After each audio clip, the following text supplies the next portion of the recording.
Darkness, the breeding ground of horror, where fiends not of this earth appear.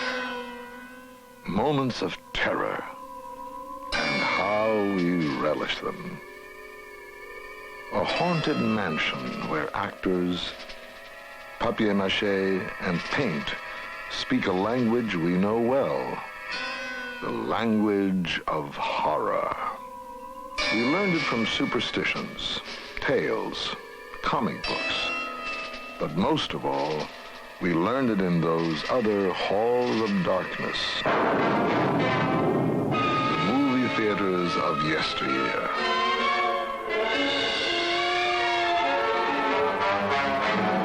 Desperate heroes, beautiful heroines, villains, monsters. Always they were there to provide us with our beloved moments of terror.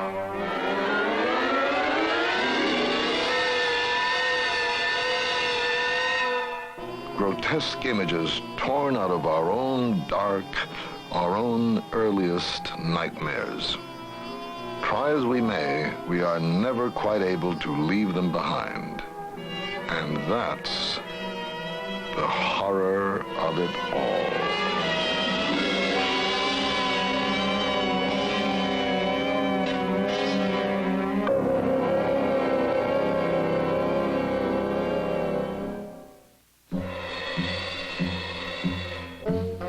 It seems we are forever drawn toward what we fear.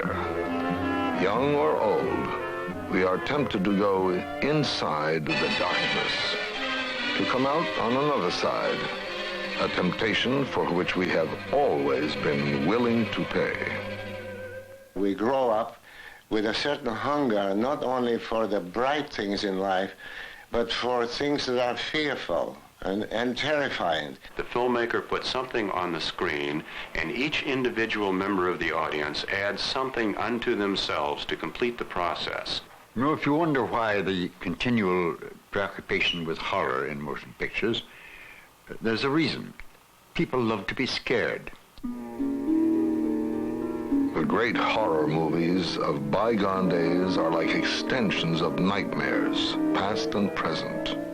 A secret word in the 1920 film, The Golem, gives magic power to a sage.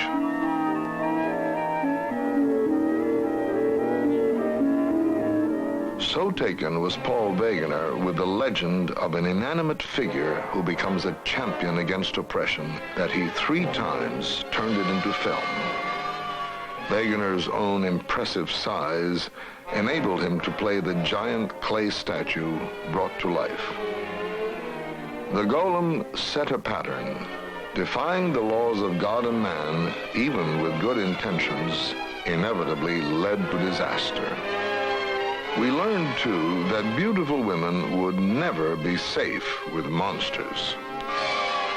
Also, in horror films, leading men are invariably ineffectual against monsters. In The Cabinet of Dr. Caligari, also produced in Germany in 1920, horror took on a uniquely subjective cast. A sinister figure, Caligari reveals his strange powers over a sleepwalker.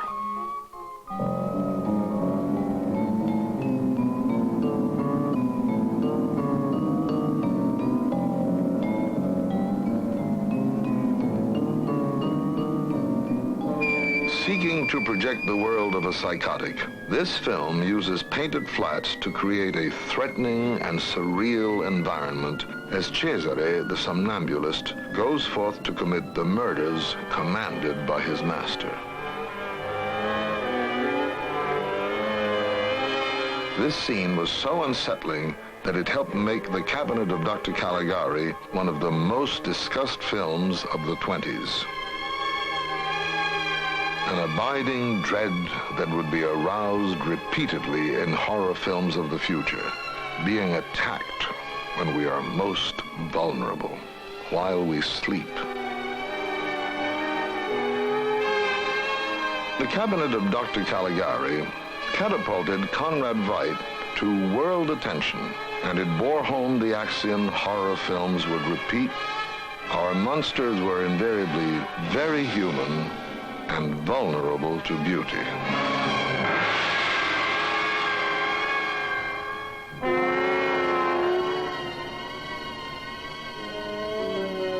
One of horror's most reliable staples, guaranteed to produce dread in any audience: the story of the vampire.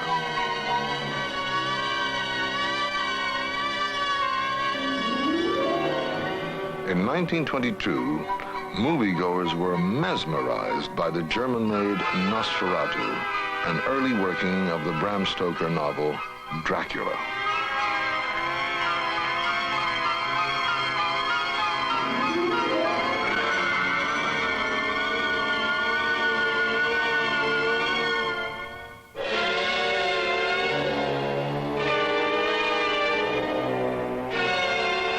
This was no simple creature made from clay, no sleeping figure locked in a trance. This was the undead, a monster who retreated by day to his coffin, but who roamed by night to feed on human blood.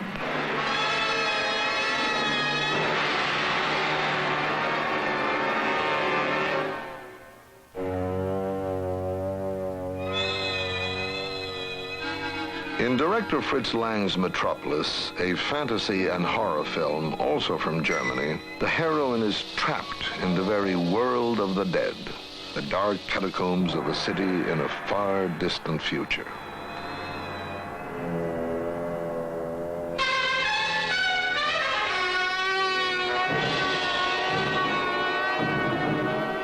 As always, the heroine's cries bring no rescue. Her villainous pursuer, the arch-heavy of the horror film, the mad scientist.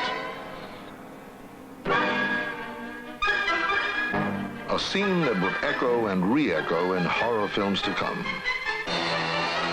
The laboratory where a scientist dares imitate God as he transfers the very soul of a human being to give life to his robot creation.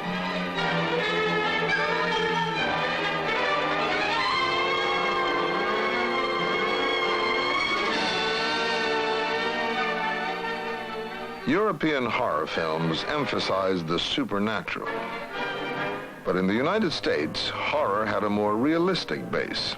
In 1920, a prohibition-conscious audience readily accepted that in Dr. Jekyll and Mr. Hyde, even a single drink could lead to terrible consequences. John Barrymore's performance made that possibility chillingly believable.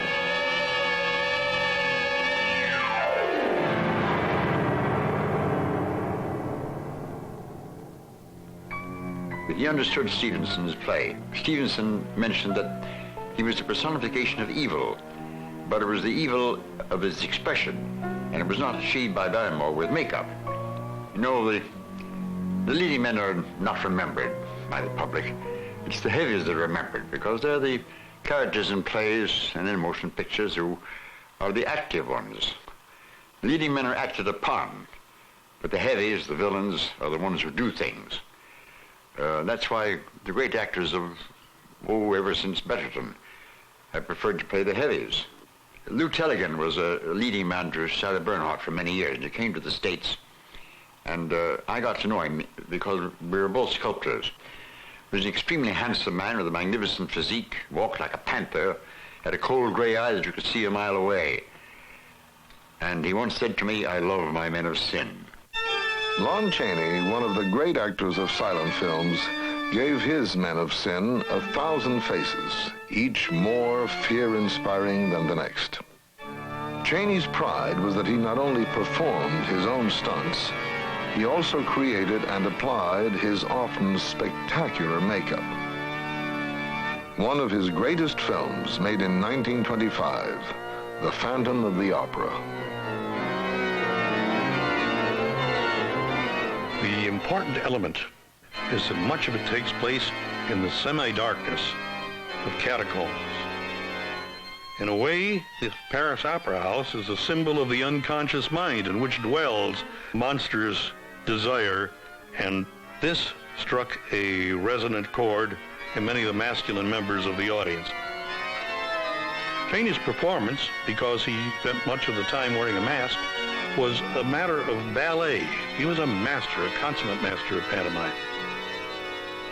Phantom of the Opera didn't have any overt supernatural implications, but we had a man who slept in a coffin, who lived in catacombs 5 levels below the Paris Opera House, and who masked himself to disguise a hideous face.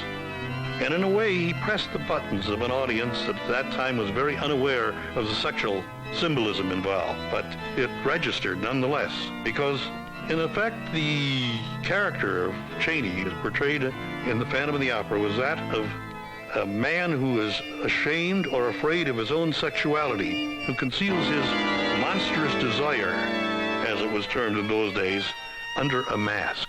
When it is revealed, the heroine recoils in fright from a kindly, gentle man who is now revealed as a hideous being. The unique quality of the silent film in America was that it did not deal with supernatural topics per se. Actually, evil was personified by the ugly and the deformed, as in the case of Lon Chaney and the other actors, and it took place usually in an atmosphere of darkness. We knew, of course, that handsome people were almost invariably good, and that deformed, elderly, unfortunate people were bad.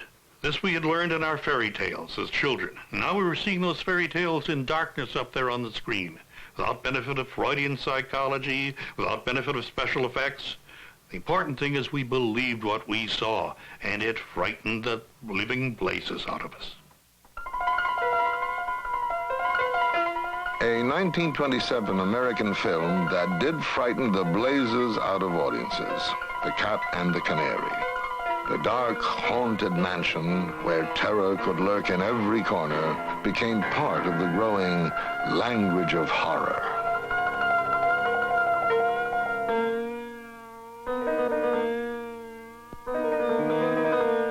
It was where anything could happen, and often did.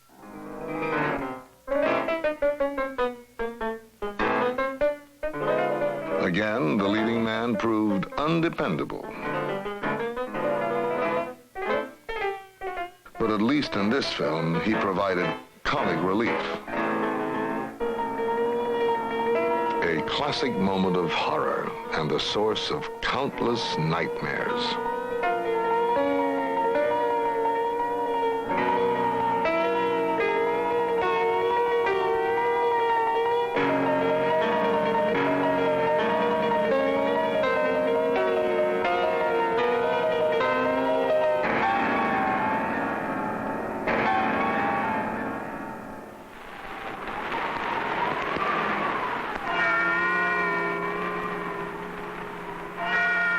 In 1931, Svengali, starring John Barrymore, was released. Sound had arrived, increasing immeasurably the ways films could influence the emotions of audiences.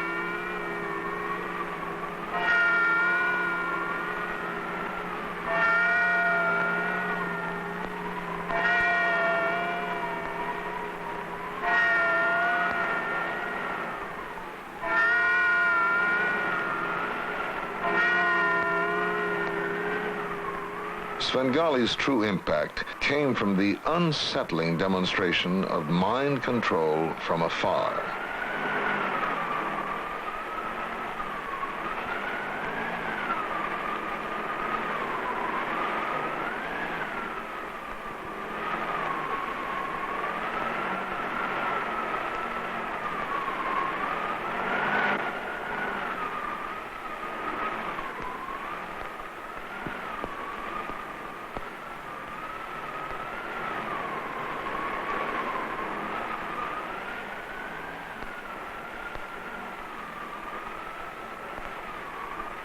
Here was no mad scientist intent on creating life. This villain is able to take a life over Gentlemen, it might be as well to remember there are more things in heaven and earth than are dreamt of in your philosophy. These mysteries became a challenge for a new generation of filmmakers. Mr. Zucker, the head of Paramount, called me up and asked me if I would like to do a film of the famous Stevenson story, Dr. Jekyll and Mr. Hyde. I saw the story as a conflict between, not between good and evil as it used to be done before, where Jekyll becomes an evil person, a monster.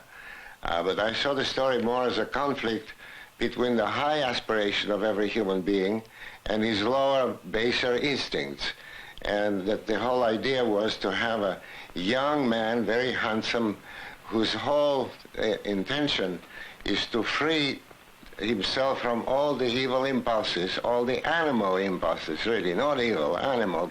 And the idea with Frederick March was that when he becomes Hyde, he does not become a monster, but he becomes our common ancestor, the Neanderthal man. And Frederick March gave a beautiful performance and wound up by winning the Academy Award.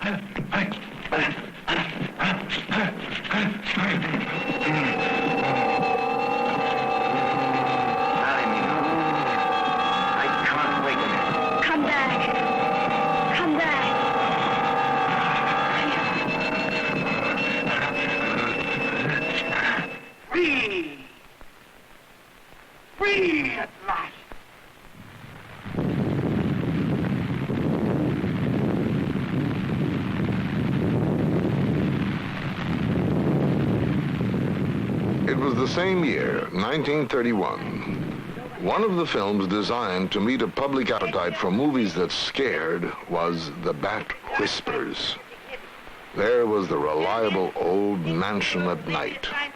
This time the menace casting shadows, a bat in human form, shades of terror to come. Outside, the reliable thunderstorm.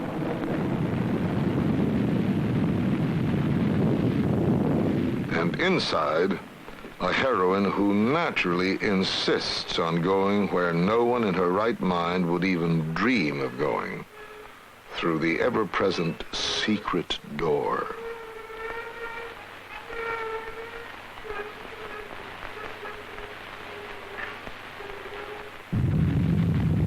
One essential sound of the horror film, the scream of the terrorized heroine, was yet to be heard.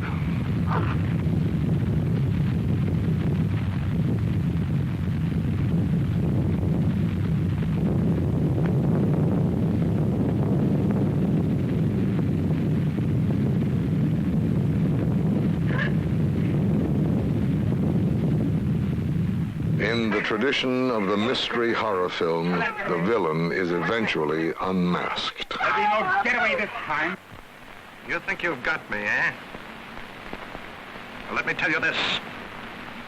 There never was a jail built strong enough to hold the bat. And after I've paid my respects to your cheap lockup, I shall return at night. The bat always flies at night. And always in a straight line. The bat, enacted by Chester Morris, never did manage to return. But in the same year, another kind of bat descended on the movie-going public with the release of Dracula. Bats, wolves, and vampires became honorary members in horrordom's Hall of Fame, as did Dracula's star, Bela Lugosi. After this one production, the supernatural would become an enduring element of the American horror film. Also in 1931, another movie was destined to become a classic, creating a new horror star, Boris Karloff. The film was Frankenstein, based on the early 19th century novel by Mary Shelley. Yet again, a scientist dares attempt to create a life. The result? A monster who would eventually turn on his creator. Never before, and perhaps never again, would the elements for producing terror in an audience seem so perfectly fused. It's very interesting to compare these two films that were made almost at the same time in the early 30s, in that they both dealt with the theme of death. Dracula with an undead creature brought back to life, living off of the blood of the living, and the Frankenstein monster, a creature made from parts of dead bodies, and perhaps doubly terrifying for that reason. When I was much younger, I knew the late James Whale, and he told me a fascinating anecdote about the first sneak preview of Frankenstein, which was held in Santa Barbara. While he was sleeping in the middle of the night, he was awakened with a phone call, and a voice came on the line saying, "Are you the director of that film that was previewed tonight?" And he said yes. And the voice said, "Well, I can't sleep, and I'll be damned if I'll let you sleep." And James found this story to be very amusing. And it was a characteristic of his horror films particularly, that they were always very much leavened with humor, because he felt, and I think rightly so, from a dramatic point of view and from the audience point of view, that it was very important to relieve the tension that was built in a horror film with humor along the way. There was humor in White Zombie, a blend of horror and gothic romance made in 1932. Not all of it intentional. However, in this film, another method used to build tension was an especially effective music track. What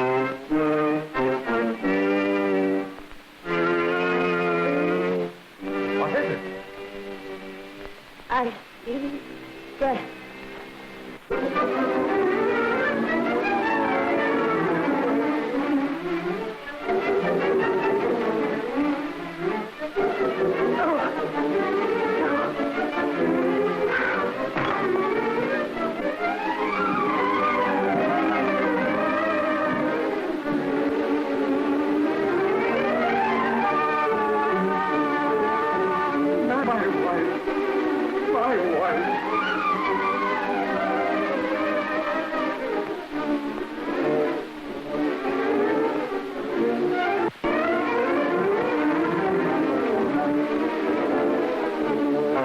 Produced 1 year after Dracula, White Zombie clearly showed the influence of the earlier film. Once again, Bela Lugosi played the arch-villain, the harbinger of doom.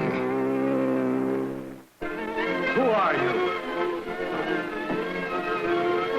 And what are they? For you, my friend, they are the angels of death. Not surprisingly, the leading man was inadequate. The heroine, helpless.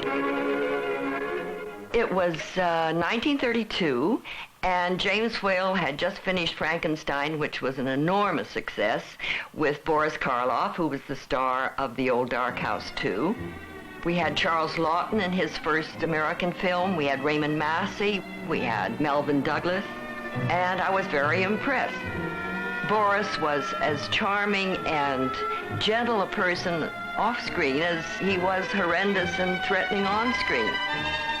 There was a great deal of thunder going and lightning and rain coming in and cobwebs and doors creaking. As a leading lady, it was my job to be very, very frightened. So Mr. Whale put me into a pale silk velvet bias-cut evening dress, very décolleté, and I asked him why, and he said, because when Boris is chasing you through the corridors, I want you to be like a flame going through the house and be very threatened, and that was my role, to be very threatened, very frightened, and to scream a lot. You know, actually, I think that putting me in pale pink silk velvet added to the feeling of fragility and helplessness that actresses needed in horror films, because if the beautiful young actress or lady is not threatened, there's no horror. The horror film playing at the neighborhood movie house became like a visit of dearly valued old friends. How audiences loved those actors they had learned to hate. High on their special enemy list was Lionel Atwill. His most frequent victim, Fay Wray. A 1933 film, The Vampire Bat. You're the one.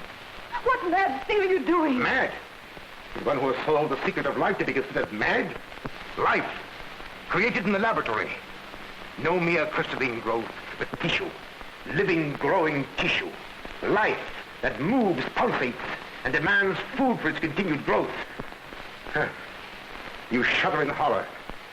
So did I the first time. No one expressed the lunatic logic of the mad scientists better than Lionel Atwill. I have lifted the veil. I have created life. Wrested the secret of life from life. Now you stand for the lives of those who have gone before. I have created life. I'll tell Carl. Fay Wray was every fan's ideal of a beautiful, threatened For heroine. tonight, Carl's name will be added to yours. And all of those whom this achievement will immortalize.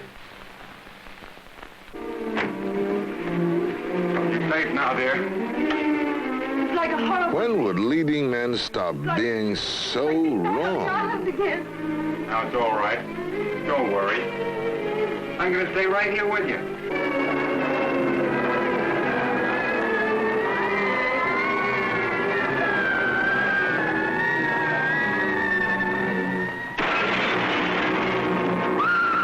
Surely Fay Wray never had better reason to utter her famous scream than in the classic horror film of 1933, King Kong.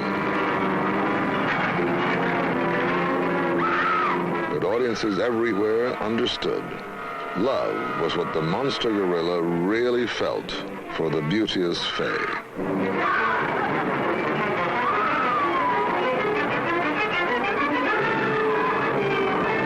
Makeup alone doesn't make the best monster.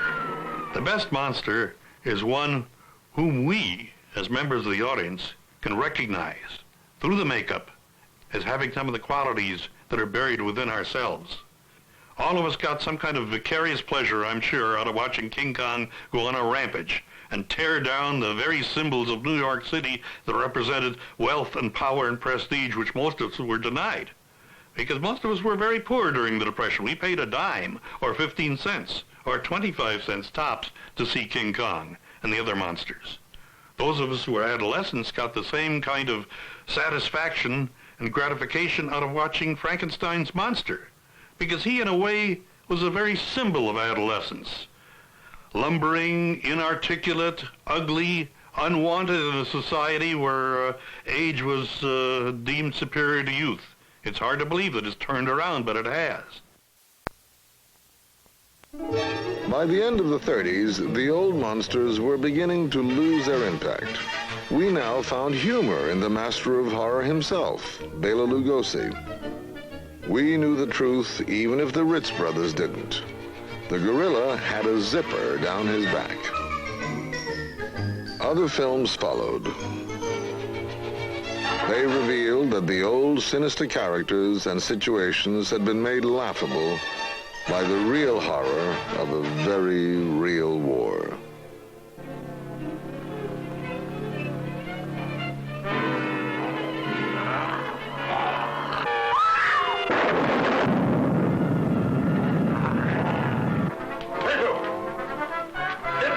Werewolves, vampires, and mad scientists continued to populate B-movies in the 40s, but increasingly they had become old hat.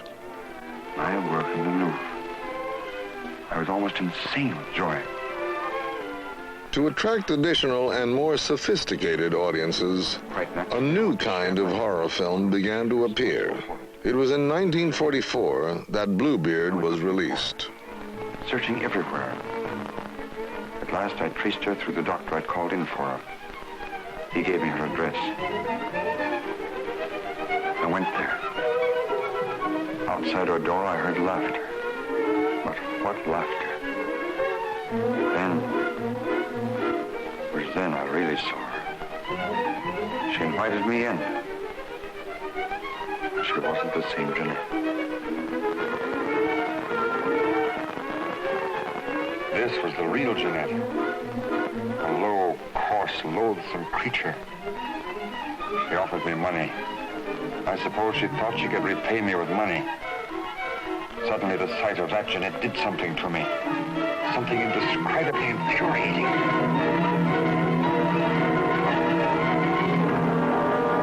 thought that would stop her defiling the image I created of her. Stop her degrading my work. Bluebeard hangs in my memory, not only because I was the star of it, but because it had a depth of characterization, which in that period in Hollywood was not often seen on the screen. Because when they became Jeanette, I could take out my fury on them. I couldn't kill Wood. In the early days of Hollywood, pictures were in black and white.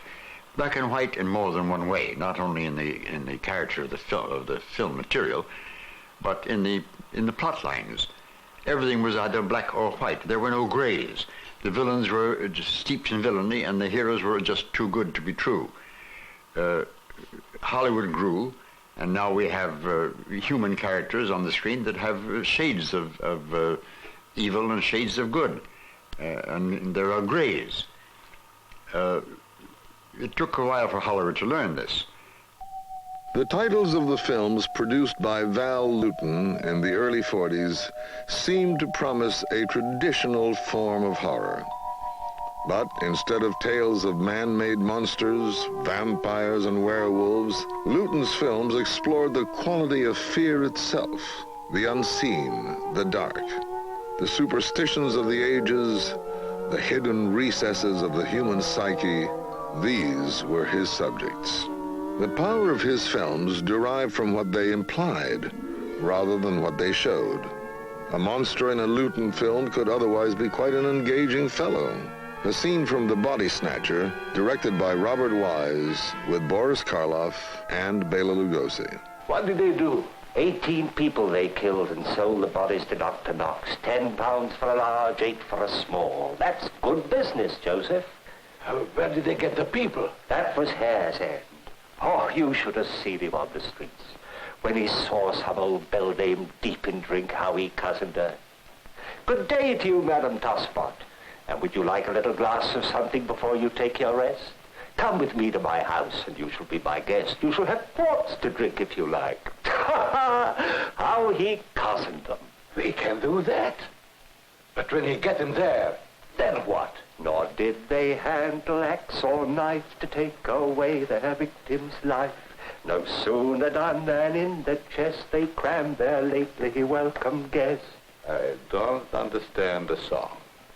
Tell me plain how they did it. I'll show you how they did it, Joseph. I'll show you how they burnt them. No! Put your hand down. How can I show you, man? This is how they did it, Joseph. The A-bomb had fallen. Audiences, conditioned by years of movies, knew the consequences of science unleashed. Here was the spawn, monsters wreaking havoc. From Japan came horror films featuring Godzilla, raging, huge, and pitiless, not to be distracted by any fey ray. Released from a deep freeze by atomic blasts, he was intent only on his deadly mission. And from a menacing outer space came the implacable Ghidra.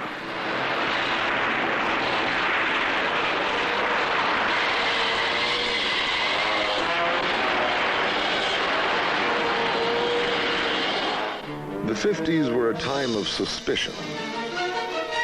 As one movie solemnly warned, watch the skies. There were enemies out there. There were enemies everywhere. Mutants resulting from nuclear radiation out to kill. Weird monsters from other planets out to destroy. Horror and science fiction merged in films that reflected the daily headlines warning of conspiracies within and imminent attack from without. But monsters were not always easily recognized. In the 1956 invasion of the Body Snatchers, they took on the familiar forms of your next-door neighbor. At the same time, the monsters in some horror films were becoming more personally connected with an important new audience. One of the first and most successful of these films, I Was a Teenage Werewolf, starring Michael Landon in his first feature film. When I first started making horror films, it was because I made a film called Crime of Passion, starring Barbara Stanwyck, Sterling Hayden, Raymond Burr. We got great reviews, and the picture opened up and died, and I want to know what happened. So I toured the country. I got out of Hollywood, and I saw what happened and what was happening. And that was the teenagers that were buying the records. It was the teenagers that were leaving the house, getting away from that TV box in the living room. The teenagers wanted to get away from the home. They wanted to get away from their parents. And they went to the cinema, they went to the theater, and they had fun with the horror picture because in my horror films, whether it was I Was a Teenage Werewolf, I Was a Teenage Frankenstein, Blood of Dracula, the teenager they were always against the culprit that was the adult. And that's what the kids felt. And that's why they really had a good time. And they had fun with my pictures. The lines of demarcation were gradually being drawn between those who wanted their horror straight and those who preferred it to be suggested. A film that brought the issue home, the 1958 production Curse of the Demon, directed by Jacques Tourneur and starring Dana Andrews. Yes. These are his too. Oh, you want your hat and coat, don't you, sir? My coat. Oh, yes. Very forgetful of me. Thank you very much. You passed them.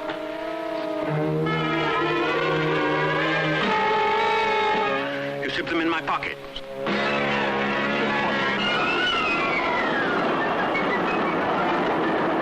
It's 2 minutes of 10. Come on.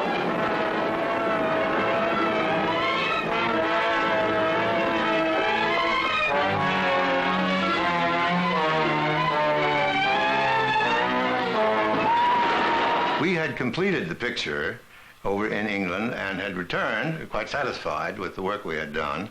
And much to our chagrin, when we saw the picture, the producer had put into the picture a mechanical device which had been concocted by the special effects English people and made a real demon which you could see walking through the forest.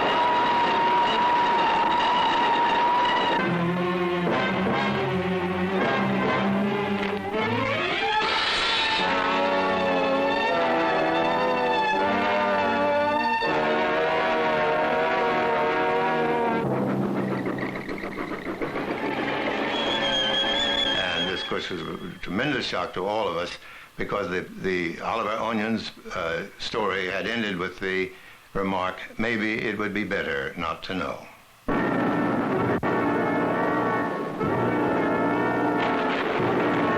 To know or not to know. In the 1960 Italian production distributed in the United States under the title Black Sunday, the director left no doubt.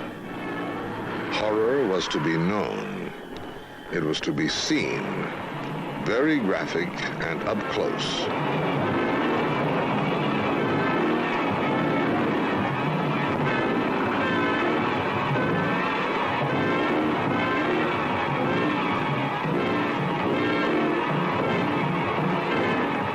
The law of the horror film from earliest days.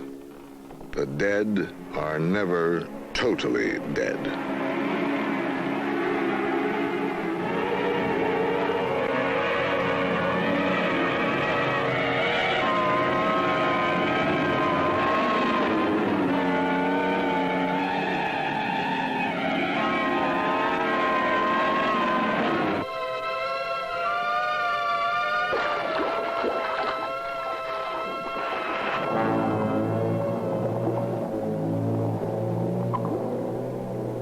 But horror also came from the living.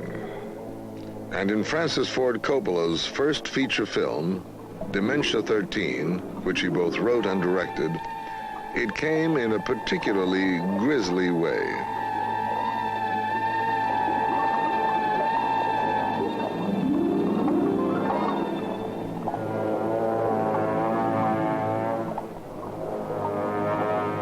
An important change had come to horror films. Not all beautiful women were to be saved from love-smitten monsters. Instead, they became the quarry, the hunted, victims of a fate that was all too true to life, death at the hand of a psychotic killer.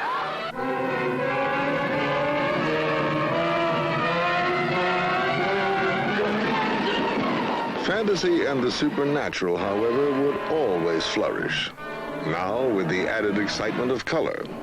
It came first from Hammer Films of England, Horror of Dracula, with England's great stars of horror, Christopher Lee and Peter Cushing.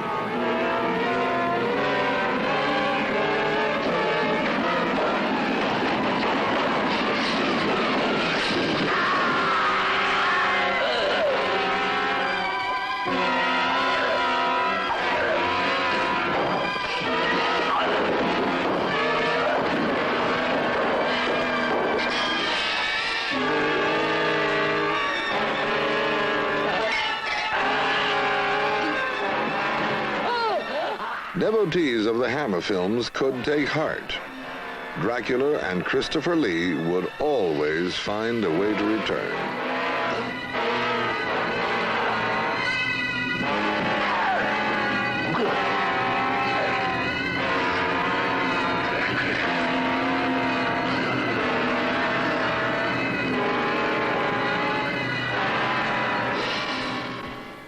For me, Hammer was the beginning of a cult, the beginning of a new era, a new beginning of horror pictures.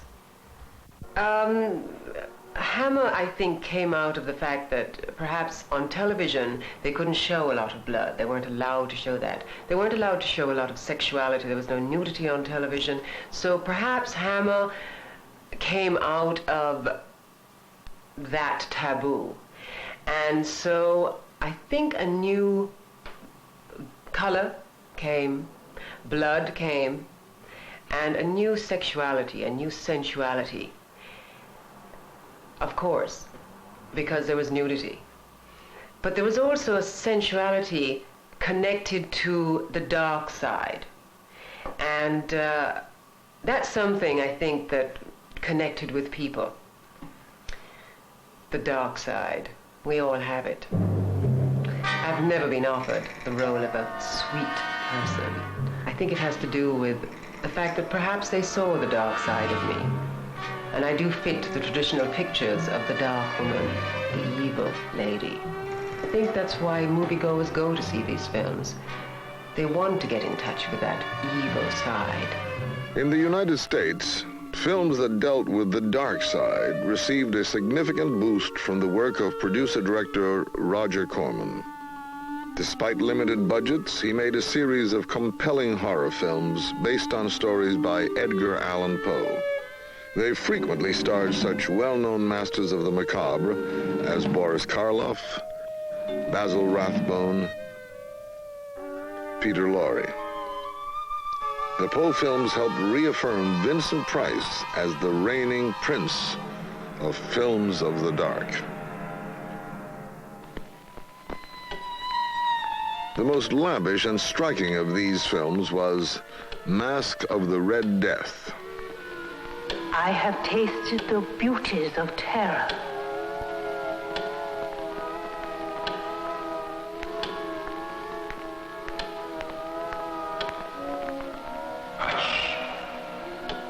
Listen. The passing of time. The beating of a heart. The footstep of an assassin. Destiny.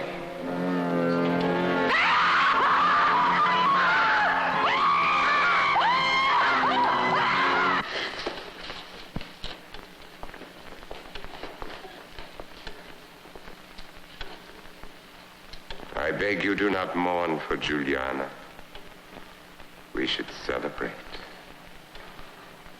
She has just married a friend of mine. Let the mass begin!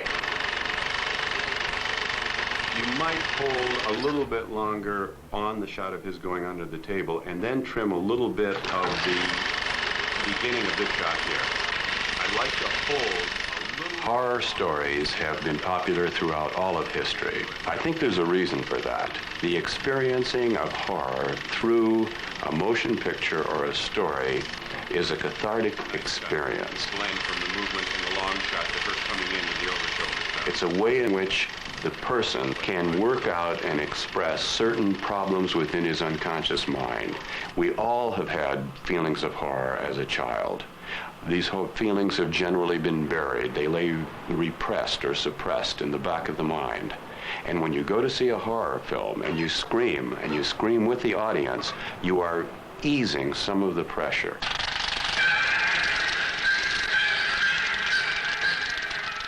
Now, at the same time, when you do scream, you will very often smile afterwards. Smile or laugh because you know to a certain extent you've been had by the filmmaker. You know that he has manipulated the tools of his craft in order to get the right emotion from you.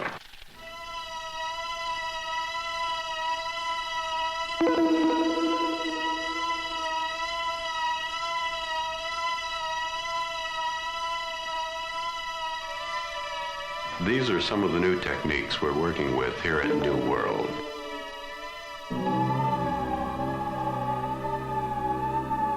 In our prosthetics department, we're capable of doing almost anything. I'm not an android. This guy's got a close-up tomorrow, so... John Beekler is one of the best men in the business, I think. He's the head of our department, and he's created the special effects, the prosthetics, for a number of our films. Push it over, back to the left a little bit. In each one of these things, what he's trying to do is to give the audience something to build upon from within themselves. The brace is slipping.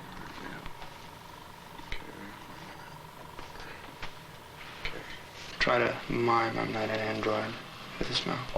I'm not an android. I am a human being. It'll work. Yeah. But it's essential to remember that special effects are never an end unto themselves. Special effects are a means to lead the audience into a fuller understanding and appreciation of the film. The goal is not to dazzle the audience with the special effects, although it's nice if you can do that. The goal is to reach the unconscious of the audience and to let them experience, through special effects, emotions and visual sensations on film that cannot be achieved in any other way. When I was doing the Poe films years ago, we had to leave much to the audience's imagination, and I don't think that was necessarily bad. The audience should participate in the film-going process.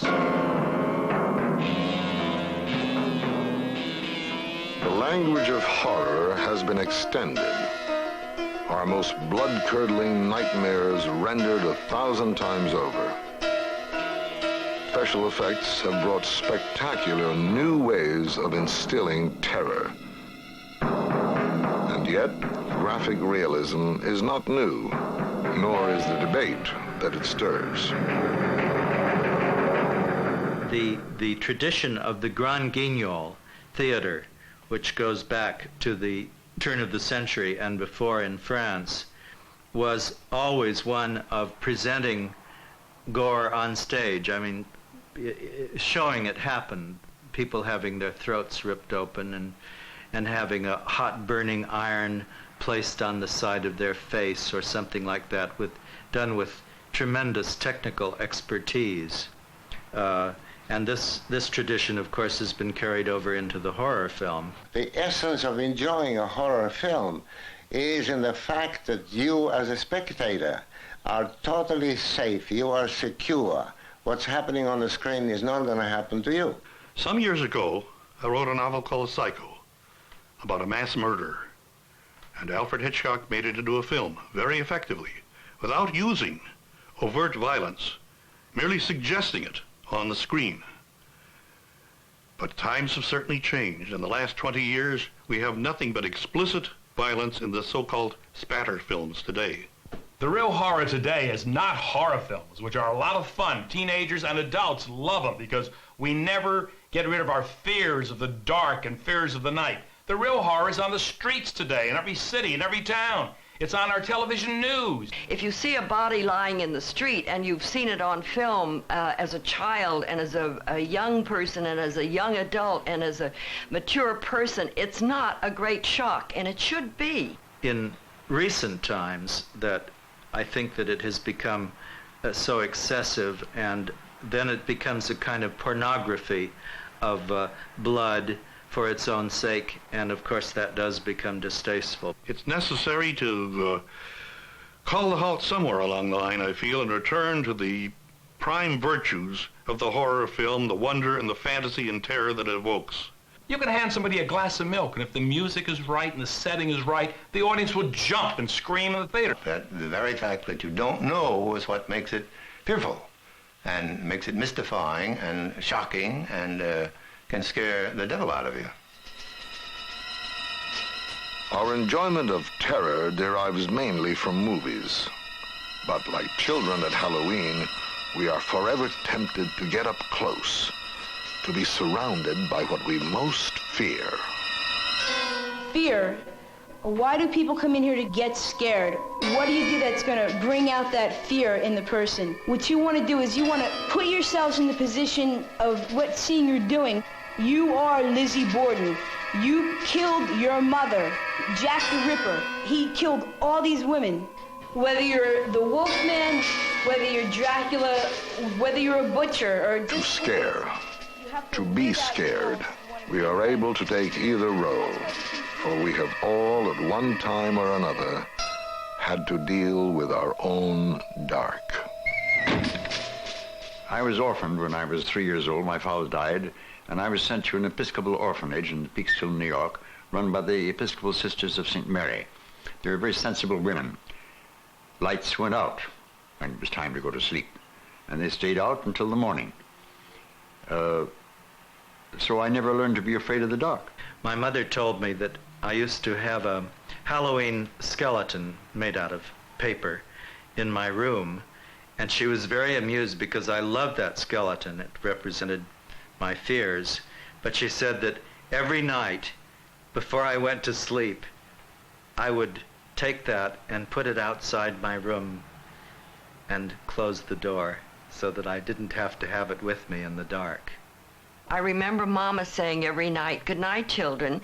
My brother and I shared the same bedroom. "Good night, children. I'll leave the light on in the hall." And I must have equated that with dark not being good for me. Dark and light, they exist together, they coexist, and they must be delved into. The dark side must be.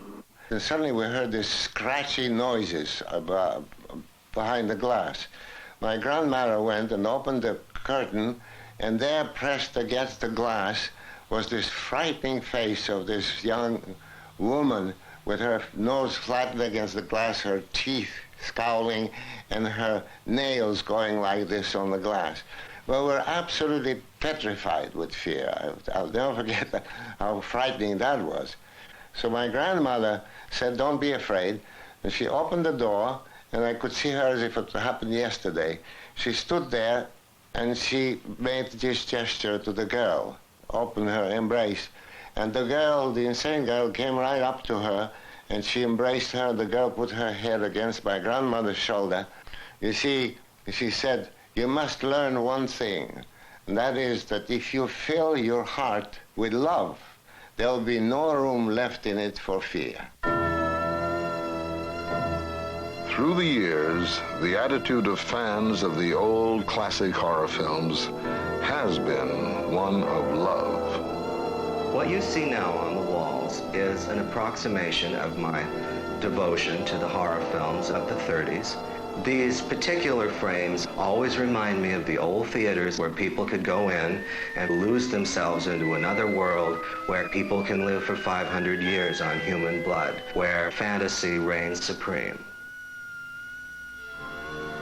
These ghoulies and ghosties creatures that go bump in the night, the things that make you as a child whistle past the graveyard, these flickering images of cinema, thanks to Karloff, Lugosi, Cheney, Fay Wray in the clutches of King Kong, all the memories of our childhood, of the horror film, of vampires, these things are never going to die, because in the horror film, they are truly deathless, and so are we all.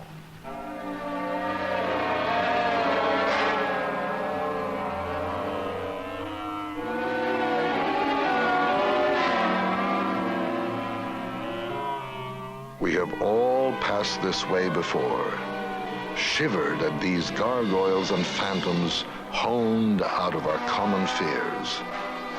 And yet we go on in a perverse delight to confront what may lie ahead in the dark.